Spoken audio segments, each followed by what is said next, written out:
If you're managing diabetes, breakfast can feel like you're walking through a minefield, right?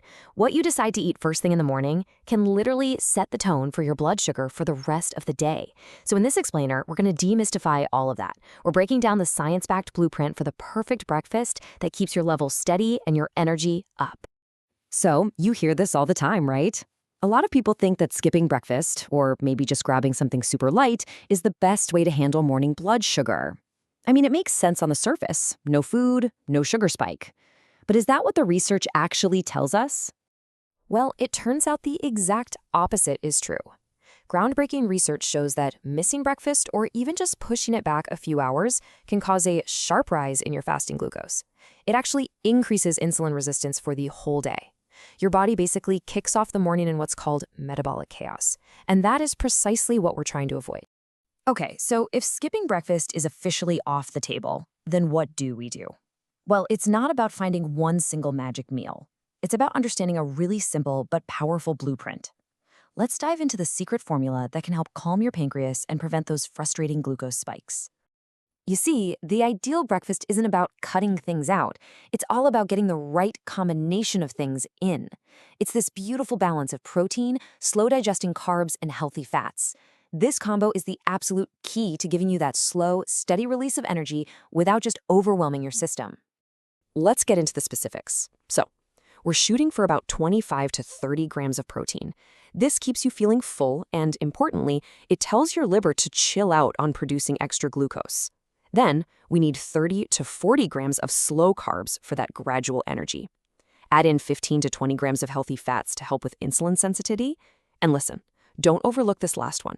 350 to 500 milliliters of water before you even think about food. This helps your cells take in glucose way more efficiently. All right, that's the blueprint, the theory. But what does this actually look like on your plate? Let's get practical.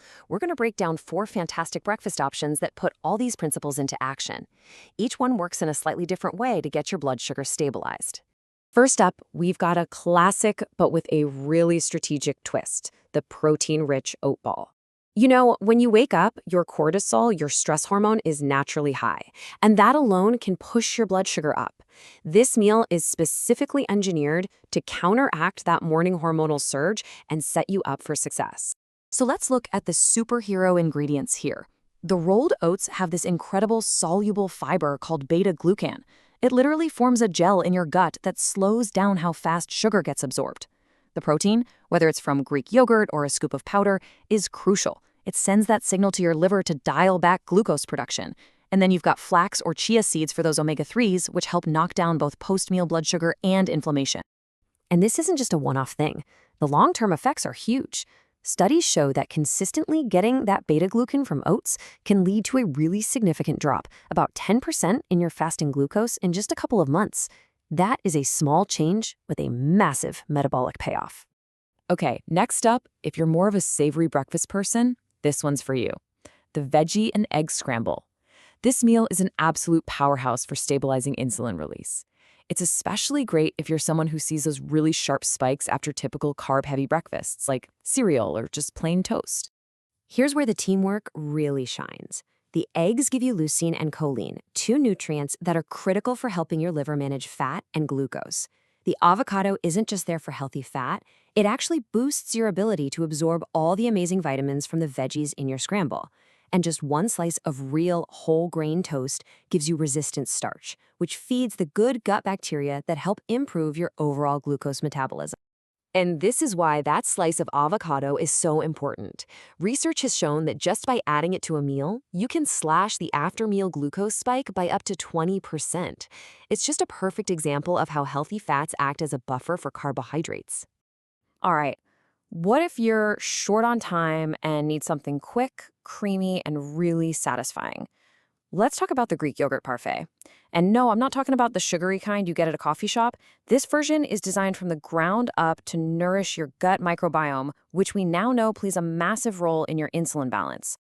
So what's the magic happening inside this cup? Well, the plain Greek yogurt is loaded with probiotics that help restore all those healthy gut bacteria you need for good insulin sensitivity. The berries are packed with antioxidants called anthocyanins.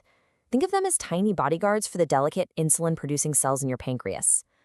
And the nuts and seeds deliver a dose of magnesium, a mineral that helps your insulin receptors just do their job better. And the science on this is pretty amazing. One study found that adults with type 2 diabetes who simply ate a serving of berries every single day saw a measurable improvement in their insulin response in just 6 weeks. It's such a delicious way to support your metabolic health. And for our final meal, we're going savory, warm, and super comforting, the lentil veggie bowl. This is a fantastic plant-based option that works by calming down inflammation and using a really special kind of carbohydrate that keeps you stable for hours. The unique power of this bowl really comes from its ingredients. The lentils are loaded with something called resistant starch, which digests really slowly and actually improves your insulin sensitivity for hours after you finished eating. The turmeric has curcumin, which actively fights the kind of inflammation that can mess with insulin signaling, and the pumpkin seeds give you zinc, another mineral that is just critical for your insulin receptors to work the way they should. Now get this. This statistic is just wow. A study found that by making a simple swap, just replacing half of the simple carbs like rice or bread with lentils, people slashed their post-meal blood sugar by almost 35%. It just shows you the incredible impact of choosing the right kind of carb. Okay, so you've got the meals down, but to really take this to the next level, it's not just what you eat, it's also about how and when you eat. Let's look at 6 powerful habits that can basically power up your breakfast and make all of this even more effective. Let's run through these habits real quick. 1. Move first. Just a few minutes of light movement wakes up your muscles so they're ready to soak up glucose. 2. Hydrate before food, always. 3. The fiber first rule. If you can, eat the fiber-rich parts of your meal first to slow everything down. 4. Combine your macros. Never ever eat carbs all by themselves. Always pair them with protein and fat. 5. Eat slowly. When you rush, you activate stress hormones that can raise your blood sugar. And finally, number 6, and this is the foundation for everything, prioritize sleep. None of this works as well if you're not getting good sleep. As we wrap all this up, I know it can feel like a lot of information. It's easy to get overwhelmed, but here's the most important thing to remember. The goal isn't to be perfect every single day. The real power is in repetition. It's about consistency. This quote really captures the big picture just perfectly. I want you to think of every good choice you make not as just one small thing, but as another step in literally rewiring your metabolism. Every balanced plate, every glass of water, every mindful bite is a signal to your body that you are moving towards healing and balance. So after all this, the real question is, what are you going to do tomorrow? It doesn't have to be a giant overhaul. Maybe your first step is just drinking that glass of water before your coffee, or maybe it's adding a sprinkle of chia seeds to your yogurt. So what will your first step be?